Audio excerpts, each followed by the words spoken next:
Welcome to the Epoint post tutorials. Today, I am going to share how our merge bill function works. Customer came in a group of people split to few table for dining. End up required merging the receipt. This is where merge bill functions to merge all other bill in one receipt. How to get here? You may refer back my previous tutorial.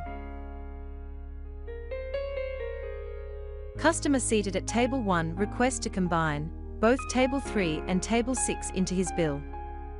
Let's get started. First, we recall table 1 bill. Hit the manager function button. Hit the function button. Hit the table 3. Confirmed for merge this bill. Now table 3 bill transfer to table 1 bill. Hit the function button. Now, merge the table 6 bill. Confirmed. It is done. That's all for now. Be sure to check out with others tutorials. Remember to like, share and following us in Facebook. Thanks for watching.